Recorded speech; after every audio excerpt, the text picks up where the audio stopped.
House Bill 2591 is a project that we've been working on for about 2 years. It's the culmination of that. What I'd like to do is briefly outline at the 30,000-foot level what the bill does, and then also give you the status of where we are with negotiations, and then turn it over to my co-sponsor, Leader Nekritz, and a few other witnesses, and of course any opponents who wish to speak. So if we talk about this at the 30,000-foot level, what the Court Assessment Act bill will do is three things.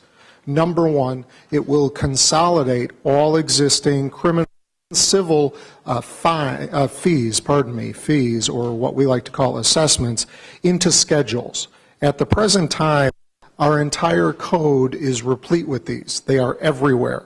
And it is impossible for anyone, other than perhaps the clerks themselves, to be able to tell what the given fines will be for a given charge. So step one in the process was to reduce those down to schedules that are easily understood and very, very transparent. Step number two at the 30,000-foot level is that those fees and fines over the years, pardon me, I said fines again. This has nothing to do with fines, only fees. The fees have grown exponentially over the years. There's been a tack on here, a tack on there, such that you end up in a situation where you might get a $50 fine for speeding and pay $450 in assessments as a result of that. So the second goal of the committee is to bring those down to a more reasonable level, and also to relate them to the charges that the person is actually accused of committing. So that's step two. Step three is to provide for a waiver system for those at the lower end of the socioeconomic scale. This is really a very important part of the bill, because this is an access to justice issue.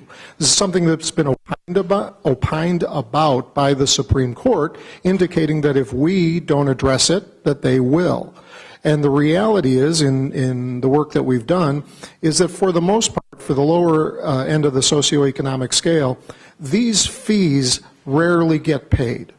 Understand that, they rarely get paid, but they remain on these persons' records.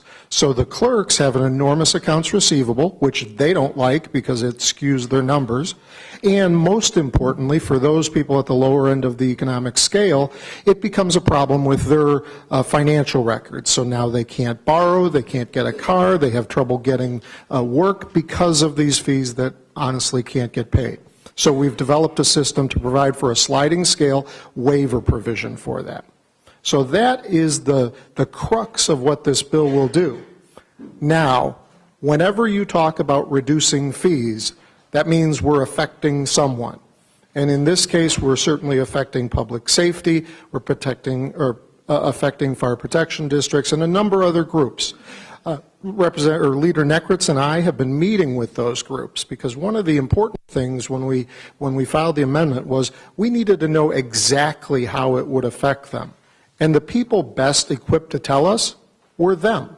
So we have been meeting with them last week, this week, met with Clerk Brown yesterday morning, to understand the fiscal impact, because it is not the intent of the bill to compromise public safety, to affect fire protection district services, or to affect the operations of the circuit clerks in the counties, in all 102 counties. So what my ask is of you is, the bill is quite complicated, and in addition to addressing the concerns of the various stakeholders, which we are committed to do, although I will tell you that if we cut anywhere, somebody's not going to be happy, but the idea is to try to cut appropriate so that no one is entirely affected by this. Our ask is that we would be allowed to pass this out of committee, hold it on second, because we got a lot of work to do on addressing those concerns of the various stakeholders. And also, as you may have noted, it's a 300-page bill, and there are some technical things we have to do as well, because we are literally merging down together hundreds of areas of our statutes.